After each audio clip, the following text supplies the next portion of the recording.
My name is Lukey Gale Tobin, and today we're going to be raw packing wild-caught Alaskan salmon. We're going to can because you have several different benefits versus vacuum sealing and putting in your freezer. One, it's packable. You can take it with you camping, you can take it to your friends and family. You have the opportunity to just store it in your cabinet. So if you don't have a large freezer space, it's a great way to preserve your catch all throughout the year. Another really great opportunity is you can eat it right out of the jar, and all of the delicious nutrients are kept with the fish. So instead of having to remove the skin or the bones, which you do when it's fresh caught and you pan fry or even bake in the oven, you now have all those things that are wonderful added into your preserved salmon. We're going to use a pressure canner, wide mouth jars and lids. We want to have a clean rag to wash the rim of our cans. We'll also be using a table knife, and we'll also be adding a half a teaspoon of salt into each jar. Last but not least, we have a spoon, and this is to descale the salmon, a key step in the canning process. So right now we're scaling the fish, which means we're taking out all those little weird scales that you see, so that when we can it, you're not getting them in your jar. And I just use a regular tablespoon. The alternative is you can also fillet off the skin. There are millions and millions of different sizes of mason jars that you can choose, from full gallons to half pints. And it really depends on two things. One, how much salmon you want to consume at any given time. And two, how large is your pressure canner? We're going to use half pint jars. Our first step is we're going to take the wide mouth lids. We're going to put the lids into boiling water so that they sterilize and also warm up the gasket, and then we let that sit. Now we're going to sterilize the jars. I have started a separate pot of boiling water, and I'm going to put the jars in there and let them sit for 5 minutes. Once that 5 minutes has elapsed, I'll remove the jars, and then we can start raw packing them.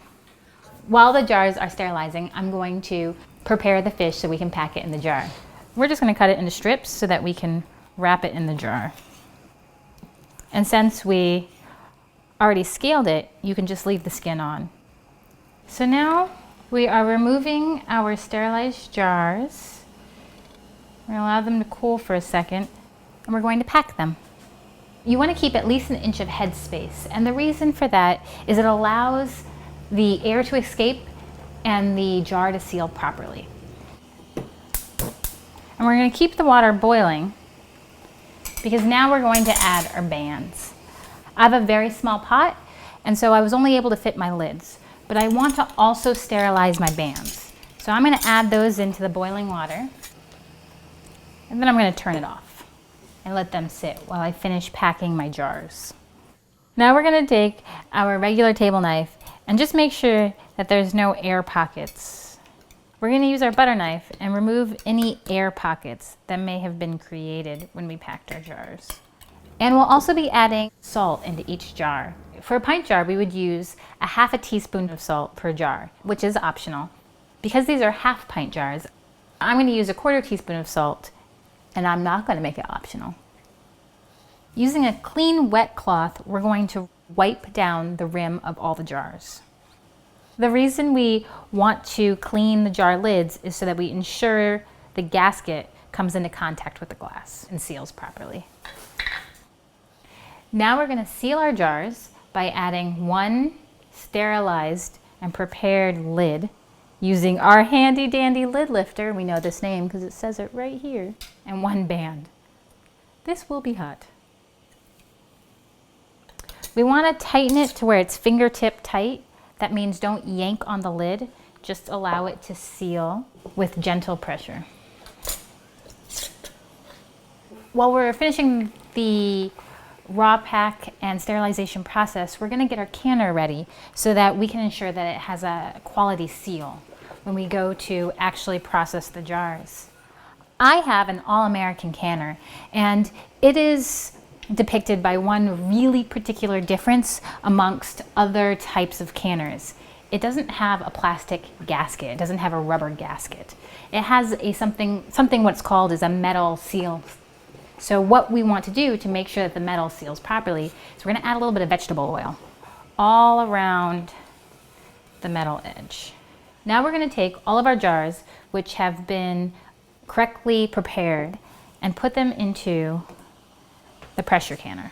You really want to make sure that there's room between each jar that allows the water and the steam and all that goodness to be able to circulate correctly around the jar. Additionally, you want to make sure that the jar is not touching the sides of the pressure canner. Exactly why you don't want to do that is because the jar will explode. The water is actually producing steam, and that steam is what produces the pounds of pressure that increases the temperature, that brings up each can to above 300 degrees, that allows the product to go through the whole process of being sterilized, and then all the bacteria and the parasites and all the bad things to be killed, and for it to remain at that temperature for the appropriate amount of time so that the product is able to maintain a shelf life. So you don't need to have water running over the cans like a water bath. It needs to only be 2 to 3 inches or 3 quarts. And then this magical steam does all the work. Now we're going to line up our arrow with this notch, and that allows it to properly align. Make sure everything is good. Now we're going to tighten down. To build pressure, we're going to turn on the heat. The first step is we want to build up steam within the pressure canner. To do that, we're going to watch this little valve here. Once this valve has a solid stream of steam for 10 minutes, and that allows all the excess air to escape and for you to start being able to build pressure effectively. You will then add the weighted gauge. This really hot steam coming out of that valve. So we're going to use a pot holder. We're going to use the best practices that are established by the UAF Cooperative Extension. And the recommended time is 100 minutes for 1 pint jars. And for a weighted pressure gauge, which is what we have, it's at 10 pounds of pressure. And for a dial pressure gauge, it's at 11 pounds of pressure. That additional pound keeps you in the safe zone whenever you have the oscillation that naturally occurs. When the pressure canner is doing its thing, you'll see it jiggle 4 times every minute. Once it jiggles for the first time, you want to start your timer at 100 minutes. You only want it to jiggle 4 times in a minute. So if it does it 10 or 12 times, your heat is way too high and you want to reduce your temperature. If you happen to walk away from your pressure canner and your temperature drops below 10 pounds of pressure, you've gone into the danger zone. And unfortunately, that means you're going to have to start your process all over again. That also means if you happen to open your pressure canner at the end of your 100 minutes and a jar did not seal, it will need to be reprocessed totally before you can safely store it.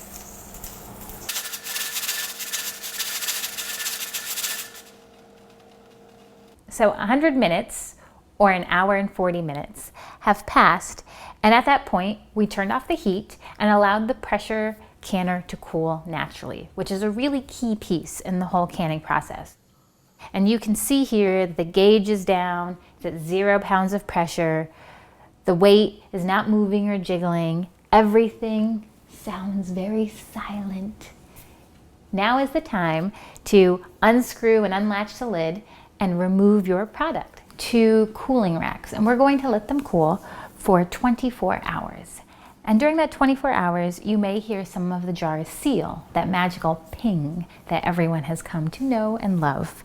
If you don't hear the ping, or at the end of 24 hours and you check the jar and it hasn't sealed, immediately put it into the refrigerator, and you can either eat it and enjoy it right there in the moment, or you can go through the whole entire process again and reprocess your jar. Word to the wise, don't try to reuse your lid. Go get a brand new lid. There may have been a defect with the lid, or the gasket didn't seal correctly. That lid has been used and it's time to toss. Get a new lid, go through the whole process again. An appropriately sealed jar will have a depressed lid. There's no give. You can't push it or press it. If you are able to do that, the jar has not sealed. You also, and this is the test that I often use, can hold the jar by the lid. If the lid gives and the jar pops open, it hasn't appropriately sealed.